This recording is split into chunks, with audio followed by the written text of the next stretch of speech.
നമസ്കാരം. I+ training സൊല്യൂഷന്റെ പുതിയൊരു സെക്ഷനിലേക്ക് സ്വാഗതം. നമ്മൾ എന്താ സെറ്റിന്റെ ക്വസ്റ്റ്യൻ ഡിസ്കഷനിലാണ്. സോ അടുത്ത ക്വസ്റ്റ്യനിലേക്ക് നമ്മൾ പോകുകയാണ്. Which of the following exhibit catadromous migration? നമുക്ക് ഈ പ്രാവശ്യം എന്ത് വന്നിട്ടുണ്ട്? ഒരുപാട് ഈ പറയുന്ന ഒക്യുപ്പേഷണൽ സുവോളജിയിൽ നിന്നും അതേപോലെ തന്നെ മൈഗ്രേഷൻസുമായിട്ട് റിലേറ്റ് ചെയ്ത് കുറച്ച് ക്വസ്റ്റ്യൻസ് വന്നിട്ടുണ്ട്. സോ ആ ഭാഗത്ത് നിന്ന് പൊതുവെ എത്ര ക്വസ്റ്റ്യൻസ് വരാറില്ലാത്തതാണ്. സോ മനസ്സിലാക്കുക. ഇനിയുള്ള എക്സാമിനകത്ത് ഇങ്ങനത്തെ പോർഷൻസ് നമ്മൾ പഠിച്ചുകൊണ്ട് പോകണം. Which of the following exhibit Cachardromous migration? Salmon, European eel, hillsar, trout. അല്ലെങ്കിൽ Cachardromous migration കാണിക്കുന്നത് ഏത്?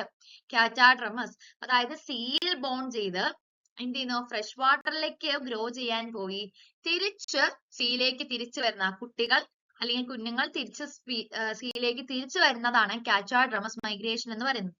ഇതിൽ ഏതാണ് Cachardromous migration കാരണമാകുന്നത്? അല്ലെങ്കിൽ ഏത് സ്പീഷീസ് ആണ്? യൂറോപ്യൻ ഈൽ അല്ലെങ്കിൽ നമ്മൾ അതിനെ ആൻക്വില്ല എന്ന് പറയും. ആ ഒരു പേര് കൂടി ഓർത്തിരിക്കണേ. ആൻക്വില്ല, സെയിം തന്നെ ആൻക്വില്ല. ഈ ഒരു പേര് കൂടി ഓർത്തിരിക്കണം. ഈ ഒരു സയന്റിഫിക് നെയിം അത് തന്നിരിക്കുന്നെങ്കിൽ നമുക്ക് അത് മനസ്സിലാവണ്ടേ. അനാഡ്രമസ് ഉണ്ട്, കാച്ചാഡ്രമസ് ഉണ്ട്.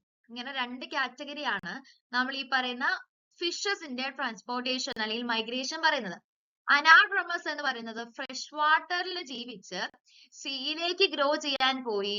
സീയിൽ എന്ത് ചെയ്യുന്നു? അവിടെ ഗ്രോ മീൻസ് അതിന്റെ റിപ്രൊഡക്ഷൻ നടത്താൻ പോയി തിരിച്ച് ഫ്രഷ് വാട്ടറിലേക്ക് സ്പോൺസ് തിരിച്ചു വരുന്നു, കുട്ടികൾ തിരിച്ചു വരുന്നു. ഇതിന് എക്സാമ്പിൾ ആണ് സാൽമൺ, ഹിൽസാർ, ട്രൗട്ട് ഒക്കെ വരുന്നത് അനാഡ്രമസ് ആണ്. കാറ്റാഡ്രമസ് ആണെങ്കിൽ നേരെ ഓപ്പോസിറ്റ്. എവിടെ ജനിച്ച്? സീയിൽ ജനിച്ച് അതിന്റെ റിപ്രൊഡക്ഷന് വേണ്ടി എങ്ങോട്ട് പോയി? ഫ്രഷ് വാട്ടറിലേക്ക് മൈഗ്രേറ്റ് ചെയ്ത് തിരിച്ചു സീയിലേക്ക് കുട്ടികൾ വരുന്നതാണ് കാറ്റാഡ്രമസ് എന്ന് പറയുന്നത്. അതിന് എക്സാമ്പിൾ ആണ് ഈ പറയുന്ന യൂറോപ്യൻ ഈൽ അല്ലെങ്കിൽ അൻക്വില്ല എന്ന് പറയുന്നത്. ക്ലിയർ ആയില്ലേ? Identify the correct statement regarding the function of microtubules during mitosis. ഇതിലെന്താണ് ഇതിനകത്ത് കറക്റ്റ് സ്റ്റേറ്റ്മെന്റ്സ് ഏതാണെന്നാണ് ചോദിക്കുന്നത്. ഓപ്ഷൻസ് അതായത് ഫസ്റ്റ് 1, 2, 3 ആണോ അല്ലെങ്കിൽ 1, 2 ശരിയാണോ? ആ ഒരു question. The polar microtubules are involved in the separation of centrosomes. So ഓരോ ക്വസ്റ്റ്യൻസും നമ്മൾ നോക്കി പോകാം. അതായത് പോളാർ മൈക്രോട്യൂബ്യൂൾസിന് സെൻട്രോസോംസിനെ സെപ്പറേറ്റ് അല്ലെങ്കിൽ പോൾസിനെ സെപ്പറേറ്റ് ചെയ്യാൻ കഴിവുണ്ടോ? ഉണ്ട് അല്ലെ? പോളാർ മൈക്രോട്യൂബ്യൂൾ എന്ന് പറയുന്നത് ഒരു സെൻട്രോമിയർ മുതൽ അടുത്ത സെൻട്രോമിയർ വരെ എക്സ്റ്റെൻഡ് ചെയ്യുന്നില്ലേ? സെൻട്രോമിയർ അല്ല, ഒരു സെൻട്രോസോമ് മുതൽ അടുത്ത സെൻട്രോസോമ് വരെ അവരെന്ത് ചെയ്യുന്നുണ്ട്? എക്സ്റ്റെൻഡ് ചെയ്യുന്നുണ്ട്. അവരെന്താ ചെയ്യുന്നത്? സെൻട്രോസോമുകളെ സ്പ്ലിറ്റ് ചെയ്ത് രണ്ട് പോൾസിലേക്കും സെപ്പറേറ്റ് ചെയ്യാൻ വേണ്ടിയിട്ടുള്ളതാണ്. എന്താണ്? അതുകൊണ്ട് സെപ്പറേഷൻ ഓഫ് സെൻട്രോമിയർ അല്ല, പോളാർ മൈക്രോട്യൂബ്യൂൾസ് എന്ത് ചെയ്യുന്നുണ്ട്? സെൻട്രോസോമിനെ സെപ്പറേറ്റ് ചെയ്ത് രണ്ട് പോൾസിലേക്ക് മാറ്റുന്നുണ്ട്. അടുത്തത് kinetochore microtubules assess the alignment of chromosome. Correct ആണോ? കൈനക്ടോകോർ എവിടെയാണ്? കൈനറ്റോകോർ എന്ന് പറയുന്നത് എവിടെ അറ്റാച്ച് ചെയ്യുന്നതാ? ഈ പറയുന്ന ക്രോമസോമിന്റെ സെൻട്രോമിയറിൽ അറ്റാച്ച് ചെയ്യുന്ന ക്രോമസോമുകളെ കറക്റ്റ് ആയിട്ട് അലൈൻ ചെയ്ത് കറക്റ്റ് ആയിട്ട് ഇരുവശത്തേക്ക് ഇരു പോൾസിലേക്കും കൊണ്ടുപോകാനുള്ളവരാണ്. അതെന്ത് ചെയ്യുന്നുണ്ട്? കൈനറ്റോകോർ എന്ത് ചെയ്യുന്നു?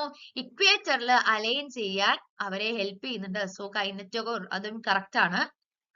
അടുത്ത ആസ്റ്റർ മൈക്രോട്യൂബ്യൂൾസിനെ പറ്റിയാണ്. Aster microtubules have a role in positioning the spindle apparatus within an animal. ആണോ? ആസ്റ്റർ മൈക്രോട്യൂബ്യൂൾസ് എന്ന് പറയുന്നത് സെൻട്രോസോമിൽ നിന്നും സെല്ലിന്റെ കോർട്ടക്സിലേക്ക് എന്താണ്? സെൻട്രോസോമിൽ നിന്നും സെല്ലിന്റെ കോർട്ടക്സിലേക്ക് എക്സ്റ്റെൻഡ് ചെയ്യുന്നതാണ്. കറക്റ്റ് ആയിട്ട് സ്പിൻഡില് എന്ത് ചെയ്യാനുള്ളത്? പൊസിഷൻ സ്പിൻഡില് നമ്മുടെ സെല്ലിന്റെ നടുക്ക് തന്നെ വരണം എന്ന് മനസ്സിലാക്കാൻ വേണ്ടിയാണ്. അതായത് എന്ത് ചെയ്യുന്നു? ആസ്റ്റർ മൈക്രോട്യൂബ്യൂൾസ് എന്ന് പറയുന്നത് സ്പിൻഡിൽ അപ്പാരറ്റസിനെ കറക്റ്റ് ആയിട്ട് പൊസിഷൻ ചെയ്യാനാണ്. സോ അതും കറക്റ്റ് ആണ്. അടുത്തത് polar microtubules are attached to the centromere of the chromosome. അത് കറക്റ്റ് ആണോ അല്ലയോ? ഇവിടെ തന്നെ നമ്മൾ പറഞ്ഞു എന്താണ് സെൻട്രോമിയറിന്റെ ക്രോമസോംസിന്റെ സെന്ററിൽ എന്താ അറ്റാച്ച് ചെയ്തിട്ടുള്ളത്? പോളാർ മൈക്രോട്യൂബ്യൂൾസ് അല്ല, മറിച്ച് എന്താണ്? കൈനറ്റോകോർ ആണ്. സോ ആ ഓപ്ഷൻ റോങ് ആണ്. കൈനറ്റോകോർ ആണ് ഇവിടെ അറ്റാച്ച് ചെയ്യുന്നത്. തന്നിരിക്കുന്നത് മോളാർ മൈക്രോട്യൂബിൾ. സോ ഏത് സ്റ്റേറ്റ്മെന്റ് ആണ് റോങ്? ഫോർത്ത് സ്റ്റേറ്റ്മെന്റ് ആണ്. പക്ഷെ നോക്കുക, 1 2 ആണോ, 1 2 3 ആണോ, 1 2 3 4 ആണോ? ഏതാണ്? 4 തെറ്റാണ്, 1 2 3 മൂന്നും കറക്റ്റ് ആണ്. പോളാർ മൈക്രോട്യൂബ്യൂൾസിന്റെ കേസ് പറഞ്ഞു. സെൻട്രോമിയറിലേക്ക് അറ്റാച്ച് ചെയ്യുന്നത് കൈനറ്റോകോർ മൈക്രോട്യൂബ്യൂൾ ആണ്, അല്ലാതെ ആരല്ല? പോളാർ മൈക്രോട്യൂബ്യൂൾസ് അല്ല. The most common type of bird migration is altitudinal, longitudinal, vertical, latitudinal. Bird migration, രണ്ടാമത് മൈഗ്രേഷനിൽ നിന്ന് ക്വസ്റ്റ്യൻ വന്നു. ഏതാണ്? ഈ പറയുന്ന ബേർഡ്സിന്റെ മൈഗ്രേഷൻ പ്രധാനമായിട്ടും എവിടെ നിന്നും എവിടേക്കാണ്? ബേർഡ്സിന്റെ മൈഗ്രേഷൻ പൊതുവെ നടക്കുന്നത് എന്തിനു വേണ്ടിയാണ്? അതായത് അവർക്ക് എക്സ്ട്രീം ആയിട്ടുള്ള ക്ലൈമറ്റ് പറ്റില്ലാത്ത സിറ്റുവേഷനിലാണ്. ഇതിന്റെ മൂവ്മെന്റ് എന്ന് പറയുന്നത് എപ്പോഴും എങ്ങനെയായിരിക്കും, അല്ലെങ്കിൽ മേജർ ആയിട്ട് എങ്ങനെയാണ്? മോസ്റ്റ് കോമൺ എന്ന് പറയുന്നത് ലാറ്റിറ്റ്യൂഡിനൽ ആണ്. ലാറ്റിറ്റ്യൂഡിനൽ മൈഗ്രേഷൻ എന്ന് പറഞ്ഞാൽ അവരുടെ ബ്രീഡിംഗ് ഏരിയാസിൽ നിന്ന് അവർ നോൺ ബ്രീഡിംഗ് ഏരിയാസിലേക്ക് പോകുന്നു. അതായത് എന്ത് ചെയ്യുന്നു? ഹയർ ലാറ്റിറ്റ്യൂഡിൽ നിന്നും അവർ ലോവർ ലാറ്റിറ്റ്യൂഡിലേക്ക് പോകുന്നു. എക്സാമ്പിൾ പറയുകയാണെങ്കിൽ north to south in northern hemisphere. എന്താണ്? അതായത് വരച്ചതിലൊന്ന് മിസ്റ്റേക്ക് ഉണ്ട്. അതായത് എങ്ങനെയാണ്? ഇങ്ങനെ ലാറ്റിറ്റ്യൂഡിൽ നോർത്തേൺ ഹെമിസ്ഫിയറിൽ എവിടെ നിന്നും? നോർത്തിൽ നിന്നും സൗത്തിലേക്ക് ഉള്ള മൂവ്മെന്റ്. ഇതാണ് മോസ്റ്റ് കോമൺ വേൾഡ് വൈഡിലെ ഏറ്റവും most common type of migration എന്ന് പറയുന്നത് ഇതാണ്. യൂറോപ്യൻ നോർത്തേൺ ബേർഡ്സ്, അതായത് സൗത്തിൽ നിന്ന് വാർമർ ആയിട്ടുള്ള റീജിയനിലേക്ക് European and North American birds ഇതാണ് മൂവ്മെന്റ് ചെയ്യുന്നത്. എന്താണ് ഓൾട്ടിറ്റ്യൂഡിൽ എന്ന് പറഞ്ഞാൽ? ഓൾട്ടിറ്റ്യൂഡ് എന്ന് പറഞ്ഞാൽ അപ്പ് ആൻഡ് ഡൗൺ, ഒരു മൗണ്ടെയിന്റെ അപ്പ് ആൻഡ് ഡൗൺ സഞ്ചരിക്കുന്നതിനാണ്. അത് പ്രധാനമായിട്ടും ഹിമാലയൻ ബേർഡ്സ് ആണ് അതിനെ കാണിക്കുന്നത്. ഓൾട്ടിറ്റ്യൂഡ്. ലോങ്ങിറ്റ്യൂഡിൽ എന്ന് പറഞ്ഞാൽ ഈസ്റ്റ് വെസ്റ്റ് ആണ്. മൂവ്മെന്റ് എല്ലാം ഈസ്റ്റ് വെസ്റ്റ് ആണ് ലോങ്ങിറ്റ്യൂഡിൽ എന്ന് പറയുന്നത്. വെർട്ടിക്കൽ മൈഗ്രേഷൻ എന്ന് പറയുന്നത് പ്രധാനമായിട്ടും വാട്ടറിലുള്ളതോ അല്ലെങ്കിൽ സോയിൽ ഓർഗാനിസംസോ ആണ് വെർട്ടിക്കൽ മൈഗ്രേഷൻ കാണിക്കുന്നത്. പൊതുവെ ബേർഡ്സ് കാണിക്കാറില്ല. അടുത്തത് identify the mismatched pair. HPLC അല്ലെങ്കിൽ high performance lipid chromatography, TEM, transmission electron microscopy, NMR അല്ലെങ്കിൽ nuclear magnetic spectroscopy, MIR, magnetic resonance imaging. ഇത് ഏതാണ് തെറ്റായിട്ടുള്ളത്? HPLC അതായത് ഹൈ പ്രോട്ടീൻ ലിക്വിഡ് ക്രോമറ്റോഗ്രഫി. ക്രോമറ്റോഗ്രഫിയിൽ എന്തുണ്ട് എന്നറിയാം? സിലിക്ക അതിന്റെ ഒരു സ്റ്റേഷനറി ഫേസ് ആണ്. So correct. അടുത്തത് TEM ആണ്, അല്ലെങ്കിൽ ട്രാൻസ്ഫർ ഇലക്ട്രോൺ മൈക്രോസ്കോപ്പ് ആണ്. ട്രാൻസ്ഫർ ഇലക്ട്രോൺ മൈക്രോസ്കോപ്പി 3D ആണോ? തെറ്റാണ്. SEM ആണ്, അതായത് സ്കാനിങ് ഇലക്ട്രോൺ മൈക്രോസ്കോപ്പ് ആണ് 3D ഇമേജസ് തരുന്നത്. ക്ലിയർ ആയല്ലോ? ഇത് തെറ്റാണ്. NMR spectroscopy. NMR കെമിക്കൽ ഷിഫ്റ്റിന് തന്നെയാണ്. അതായത് എന്ത് ചെയ്യുന്നു? ഏതെങ്കിലും ന്യൂക്ലിയയിലുള്ള കെമിക്കൽ മൂവ്മെന്റ് നടന്നിട്ടുണ്ടോ? കെമിക്കൽ ഷിഫ്റ്റ് ഒരു പാരാമീറ്റർ ആയിട്ട് മനസ്സിലാക്കുന്നതാണ് NMR.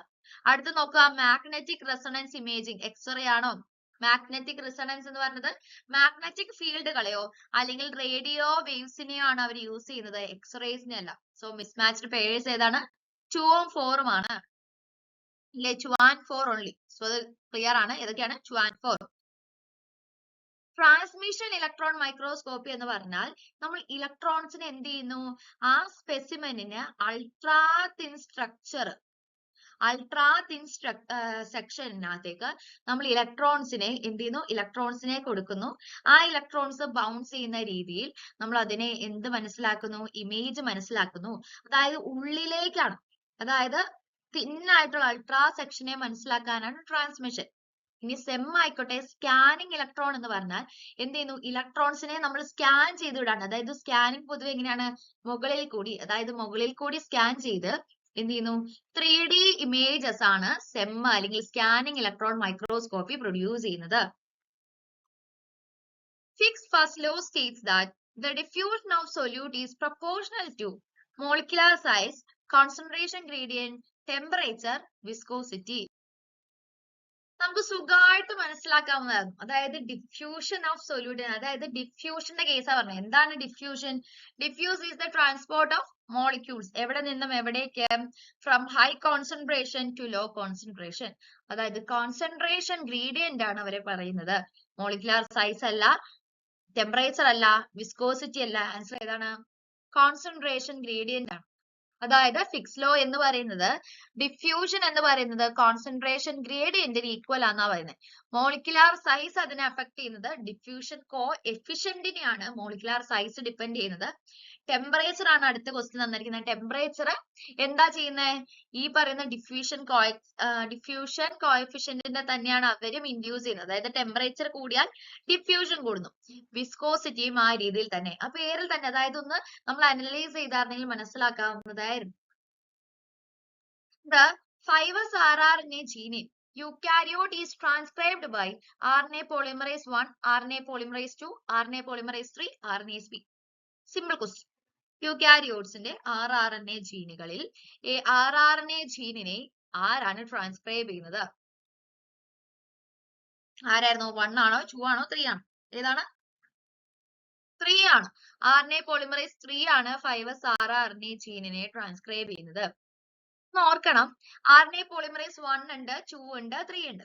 അതിനു മുന്നേ നമ്മുടെ ഈ പറയുന്ന യൂക്കാരിയോട്ടിക് റൈബോസോമിൽ അല്ലെങ്കിൽ യൂക്കാരിയോട്ടിക് rRNA എന്തൊക്കെയുള്ളത്? 28S ഉണ്ട്, 18S ഉണ്ട്, 5.8S ഉണ്ട്, 5S ഉണ്ട്. പക്ഷെ 28നെയും 18നെയും 5.8നെയും ആരാ ട്രാൻസ്ക്രൈബ് ചെയ്യുന്നത്? RNA polymerase 1 ആണ്. അതും എവിടെ? ന്യൂക്ലിയോലസിലാണ്. ഈ പറയുന്ന 28നെയും 18നെയും 5.8നെയും അവിടെയാണ്. പക്ഷെ അതിലെ 5S മാത്രം ആരാ സെപ്പറേറ്റ് ചെയ്യുന്നത്, അല്ലെങ്കിൽ ആരാണ് ട്രാൻസ്ക്രൈബ് ചെയ്യുന്നത്? RNA polymerase 3 ആണ്. കാരണം 5S rRNA എന്ന് പറയുന്നത് ഫോം ചെയ്യുന്നത് ന്യൂക്ലിയോപ്ലാസത്തിലാണ്. ന്യൂക്ലിയോപ്ലാസത്തിൽ ഫോം ചെയ്തതിന് ശേഷമാണ് അവർ എങ്ങോട്ട് പോകുന്നത്? ന്യൂക്ലിയോലസിലേക്ക് പോകുന്നത്. RNA polymerase 2 എന്താണ്? ട്രാൻസ്ക്രൈബ് mRNAയെയും snRNAയെയും ട്രാൻസ്ക്രൈബ് ചെയ്യാനാണ് RNA polymerase 2 ഉള്ളത്. RNA polymerase 3 എന്തിനു വേണ്ടിയാണ്? അവര് 5S rRNAയെയും tRNAയെയും ട്രാൻസ്ക്രൈബ് ചെയ്യാനാണ് RNA polymerase 3 ഉള്ളത്. Identify the correct statement. The RFLP technique detects genetic variation between organisms. Northern blotting is used for separation of RNA. Western blotting is used for separation of DNA. The cDNA is produced using mRNA as a template. ഏതാണ്? എളുപ്പം കണ്ടുപിടിക്കാവുന്നതാ. RFLP അതായത് restriction fragment length polymorphism. എന്തിനു വേണ്ടിയാ? ആ പേരിൽ തന്നെ മനസ്സിലാക്കാം. Polymorphism വഴി ഓരോ ഓർഗാനിസത്തിലെ ജനറ്റിക് വേരിയേഷൻസ് കണ്ടുപിടിക്കാൻ വേണ്ടിയാണ് RFLP ഉള്ളത്. അടുത്തത് നോർത്തേൺ ബ്ലോട്ടിംഗ് എന്തിന്റെ ഡിറ്റക്ഷന് വേണ്ടിയാണ്? Northern blotting is for the detection of RNA. Correct ആണ്. Western blotting is for the detection of DNA. Correct ആണോ? അല്ല. വെസ്റ്റേൺ ബ്ലോട്ടിംഗ് എന്തിനു വേണ്ടിയായിരുന്നു? പ്രോട്ടീനെ ഡിറ്റക്ട് ചെയ്യാനും. സദേൺ ബ്ലോട്ടിംഗ് ആണ് എന്തിനെ ഡിറ്റക്ട് ചെയ്യുന്നത്? DNA ഡിറ്റക്ട് ചെയ്യാൻ യൂസ് ചെയ്യുന്നത്. റോങ് സ്റ്റേറ്റ്മെന്റ് അതായിരുന്നു. അടുത്ത നോക്കുക. ദ cDNA അല്ലെങ്കിൽ കോംപ്ലിമെന്ററി DNA എന്താണ്? The complementary DNA is produced using mRNA as template. അതെ, കോംപ്ലിമെന്ററി cDNA എന്ന് പറയുന്നത് റിവേഴ്സ് ട്രാൻസ്ക്രിപ്റ്റേസിന്റെ ഹെൽപ്പോട് കൂടി mRNAയിൽ നിന്നും നമ്മൾ എന്ത് ഫോം ചെയ്യുന്നു? cDNA ഫോം ചെയ്യുന്നു. അതാണ് റിവേഴ്സ് ട്രാൻസ്ക്രിപ്റ്റേസ്. സോ ആൻസർ ഏതാണ്? റോങ് ഏതാണ്? സി ആണ്. നമ്മൾ പറഞ്ഞു സദേൺ വെസ്റ്റേൺ ബ്ലോട്ടിങ് DNAക്കും പ്രോട്ടീനും സദേൺ ബ്ലോട്ടിംഗ് ആയിരുന്നു DNAക്കുള്ളത്. Northern bloating RNAക്കും. അടുത്തത് RAPD technique does not involve random amplified polymorphic DNA, does not involve PCR, gel electrophoresis, oligonucleotide restriction enzyme. Rapid amplified, ആ പേരിൽ മനസ്സിലാവും. റാപ്പിഡ് ആംപ്ലിഫൈഡ് എന്ന് പറഞ്ഞാൽ തന്നെ അതിനകത്ത് എന്തുണ്ട്? PCR ഉണ്ട്. PCR ഉണ്ടെങ്കിൽ അതിന് എന്ത് വേണം?